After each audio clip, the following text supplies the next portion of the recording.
यक्षिणी प्रेत या प्रेत का व्रत भाग 1 श्रापित मंदिर।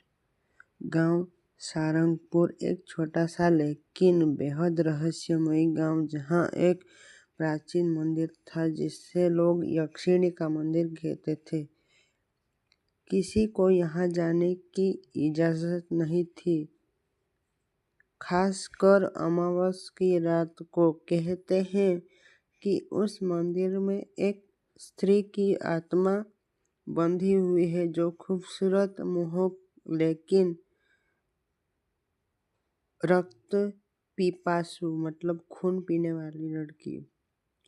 आरव एक 25 वर्षीय युवा फोटोग्राफर शहर से आया था।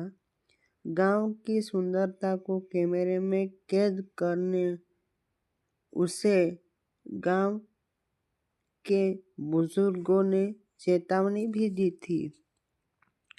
उस मंदिर के पास मत जाओ बेटा, यहाँ सिर्फ तस्वीर नहीं बल्कि आत्माएं भी कैद हो जाती है। लेकिन आरव जिद्दी था। उसकी आंखों में जिज्ञासा थी और दिल में कुछ अधूरा सा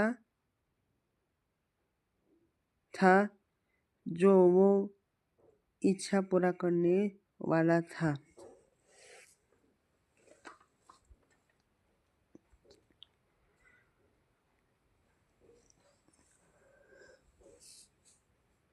पहली मुलाकात। अमावस की रात आरव अकेले में मंदिर की ओर गया। वहां शांति थी, एक डरावनी गहराई में उतरती शांति। तभी उसे मंदिर के अंदर से किसी के सिसकने की आवाज आई।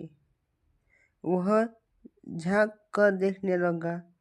पहली बार तो उसे देखा वो एक स्त्री, सफेद साड़ी में, लंबे खुले बाल, लेकिन आंखें गहराई में डूबी, शून्य में तकती हुई। और फिर, तुम क्यों आए हो? क्या मुझे देख सकते हो तुम? आरव सन्न रह गया। उसकी धड़कनें जैसे रुक ही गई, लेकिन डर के बजाय उसे सिसकी में दर्द महसूस हुआ। कोई अधूरी कहानी। उसका नाम था विरजा। विरजा की कथा। अगली रात विरजा ने आरव को सब बताया। वह कभी राजपुर की राजकुमारी थी, लेकिन उसे एक प्रेमी वीर से अलग होना पड़ा। लोग कहते हैं कि वह एक यक्षिणी थी। वह एक अप्सरा और राक्षसी के मिलन से जन्मी थी, जिसके सौंदर्य में विनाश छिपा था।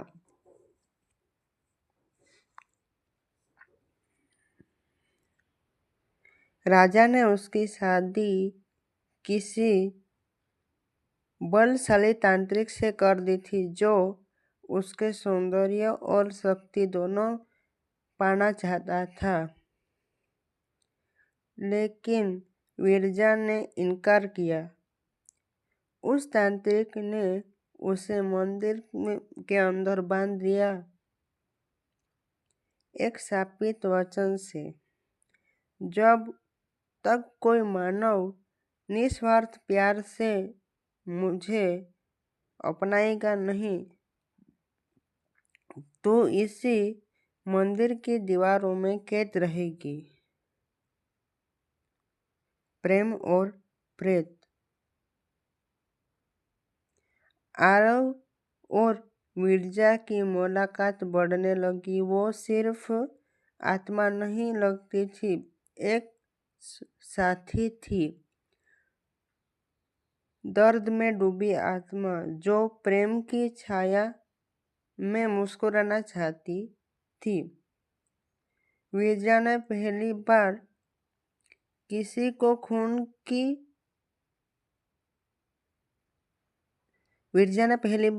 को छूने की कोशिश की थी। उसकी उंगलियां आरव की हथेली से टकराई और चमत्कार हुआ। एक पल को विरजा की छाया ठोस हो गई, लेकिन उस पल साथ ही मंदिर की दीवारें हिलने लगी। तांत्रिक का श्राप टूटने लगा।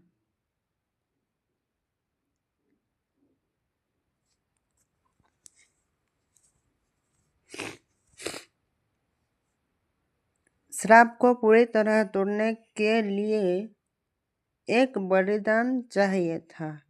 या तो आरव अपना जीवन देकर विरजा को मुक्त कर देता, या फिर विरजा अपनी सारी शक्ति छोड़कर सिर्फ प्रेम में समर्पण कर देती, जिससे वो फिर कभी आत्मा नहीं बन सकेगी, लेकिन जीवन पा जाएगी। लेकिन तभी तांत्रिक की आत्मा लौट आई। वो अब एक भस्मासुर जैसा प्रेत बन चुका था। उसकी आत्मा में जलन थी और बदला था। तांत्रिक ने आरव को मारा और त्रिशूल भोंक दिया। विरजा चीखी। उसका स्वर इतना भयानक था कि मंदिर की सारी मूर्तियां टूट गई। उसने तांत्रिक की आत्मा को जलाकर भस्म कर दिया, लेकिन अब आरव की सांसें टूट रही थी। तू नहीं जाएगा आरव, मैंने तुझे चाहा निस्वार्थ, अब अपना सब कुछ छोड़ती हूँ। मैं अब यक्षिणी नहीं, सिर्फ एक प्रेमिका हूँ। उसने अपनी शक्ति छोड़ दी। मंदिर का पत्थर पिघल गया। प्रथा फैली और आरव की आंखों में फिर जान जैसी आ गई। मतलब आरव की आंखें फिर खुल गई। लेकिन विरजा अब आदमी बन चुकी थी। रक्त नहीं, आंसू बहते थे उसकी आंखों से। दोनों अब इंसान थे। दोनों अब प्रेम में थे, प्यार में थे। अंत या शुरुआत।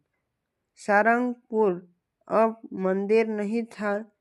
अब यहाँ एक छोटा बागीचा था, जहाँ पूर्णिमा की रात एक जोड़ा साथ बैठा दिखाई देता था।